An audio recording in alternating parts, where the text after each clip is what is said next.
একটা ঐতিহাসিক মুহূর্তে বাংলাদেশের, যখন তিনটি পাতানো নির্বাচনের পরে একটি একটি নিরপেক্ষ নির্দলীয় সরকারের অধীনে, অন্তর্বর্তীকালীন সরকারের অধীনে 2026-এ একটি নির্বাচন অনুষ্ঠিত হতে যাচ্ছে। সেই নির্বাচনে গতকাল আপনারা দেখেছেন বাংলাদেশ জাতীয়তাবাদী দলের স্থায়ী কমিটির বৈঠক শেষে আমাদের কয়েকজনকে প্রার্থী ঘোষণা করা হয়েছে। সেখানে ঢাকা 6 থেকে আমাকেও দলের প্রাথমিক মনোনয়নপত্রের যে তালিকা, সেখানে আমার নাম অন্তর্ভুক্ত করা হয়েছে। এখানে তানভীর আহমেদ রবিন ঢাকা 4 থেকে উনি নির্বাচন করবেন। ঢাকা 8 থেকে আমরা সবাই জানি আমাদের অভিভাবক, আমাদের বাংলাদেশ জাতীয়তাবাদী দলের অন্যতম গুরুত্বপূর্ণ সদস্য নেতা জনাব মির্জা আব্বাস, উনি নির্বাচন করবেন। এবং আরও অনেকে মনোনয়ন প্রত্যাশী ছিলেন। আমি সবাই ক্ষেত্রে এটা বলবো যে মনোনয়ন আসবে যাবে, কিন্তু আমরা সকলেই বাংলাদেশ জাতীয়তাবাদের আদর্শ ধারণ করে বাংলাদেশের স্বাধীনতা সার্বভৌমত্ব রক্ষায় এবং জনগণের ভোটের অধিকার গণতন্ত্রকে রক্ষার জন্য আমরা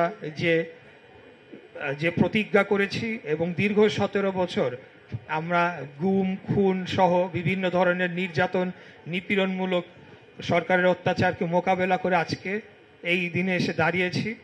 এবং আজকেই আমার বাবার মৃত্যুবার্ষিকী। আমি এই কথাটি বলবো যে আমার বাবা 67 বছর বয়সে উনি ক্যান্সারে আক্রান্ত হয়ে মারা যান 2014 সালে। পরবর্তীতে ওনার মৃত্যুর ঠিক আগ দিয়ে আমরা ওনার পাসপোর্টের আবেদন করি। উনি দেশে আসার ইচ্ছা প্রকাশ করেছিলেন, কিন্তু খুনি স্বৈরাচারী হাসিনা ওনাকে দেশে আসতে দেয় নাই, দেশে মৃত্যুবরণ করতে দেয় নাই। ওনার দীর্ঘদিনের রাজনৈতিক সহযোদ্ধা, পরিবার পরিজন, বন্ধু, পাড়া প্রতিবেশী কারোর সাথে শেষ দেখাটি করতে দেয় নাই।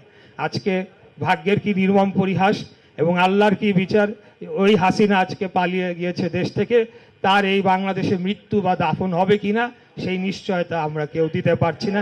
এটা হলো আল্লাহর বিচার। তো যাই হোক, আজকে আমার বাবা যদি জীবিত থাকতেন হয়তো আমি নির্বাচনও করতাম না, রাজনীতিতেও এত তাড়াতাড়ি আসতাম না। তাই আমি আমাদের নেত্রী, দেশনেত্রী বেগম খালেদা জিয়া এবং আমাদের নেতা দেশনায়ক তারেক রহমানকে আন্তরিকভাবে ধন্যবাদ জানাতে চাই। খুব সম্ভবত আমার বাবার স্মৃতির প্রতি ওনারা স্মরণ রেখেই আমাকে ঢাকা 6 থেকে প্রাথমিকভাবে মনোনয়ন দিয়েছেন। আমি আপনাদের অনুরোধ জানাবো যে ঢাকা মহানগর দক্ষিণ বিএনপি আমরা দীর্ঘদিন যাবৎ লড়াই সংগ্রাম সব কিছুই একসাথে পাশাপাশি করে আসছি। দল যাকেই মনোনয়ন দেখ বা না দেখ, আমরা ইনশাল্লাহ ধানের শীষের প্রার্থীদের বিজয়ী করার জন্য ঢাকা মহানগর দক্ষিণ বিএনপির পক্ষ থেকে সর্বোচ্চ ধরনের প্রচারণা এবং নির্বাচনের অন্যান্য যে ধরনের প্রস্তুতি প্রয়োজন সেটি আমরা করব ইনশাল্লাহ।